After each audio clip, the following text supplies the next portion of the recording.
Hello hi नमस्कार स्वागत करछु मु आपनको मो ब्लॉग जेहेतु मु पूरी रे अछि तेनु संडे में तो घूमना बनता है मेरे दोस्त। तो आमे बाहरी गलो आउ कोठी जिवो जगा थाउ थाउ आमे कोन आउ कोठी जाई परबो। आमे आज चलियो मंदिर एठी हमर चलीची फोटो शूटिंग जोठी एमिति सुंदर जगह में पाई जाओ आमे कोन आउ छाड़ीबो हमरा जाउछु फोटो शूट करियो इन ए एस्थेटिक वे आज टिके साड़ी पिन्हाई की संस्कारी वे रे मंदिर जाउछु। देखंतु आमे बहुत सारा एन्जॉय करछु बहुत सारा खाइछु पीछु मस्ती करछु।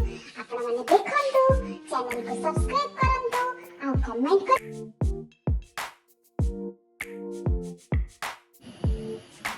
ए गाड़ी रे टोटल 9 जण बसिछु ड्राइवर को मिसे 10 जण ता ऊपर ही बसी गल कोन करू जे तू खरा बेला तारे गाड़ी मिलुनी तो बाध्य रे आंका समस्त का भीतर मझी रे गोटे बसी जे बड़ छोट पिलाटे।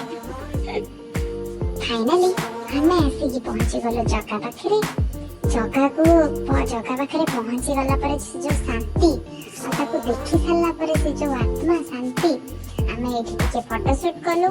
आज तो गवर्नमेंट पूरा सुविधा कर देछि आपन को कुआडे जिबा को पड़िबनी।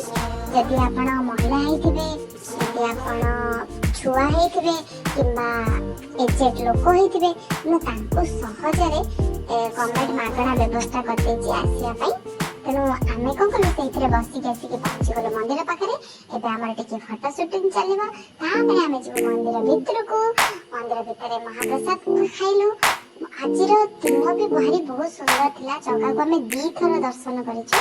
तापरे हमें आसी महाप्रसाद जने ब्राह्मण भोजन रुके से हमको डाकी कहले जे माने आसा महाप्रसाद खाओ। दिनटी बहुत सुंदर रे कटिला संध्या बेला को ठाकुर मोर पताका बंधा भी देखिलु। तापरे हम मंदिर पाखको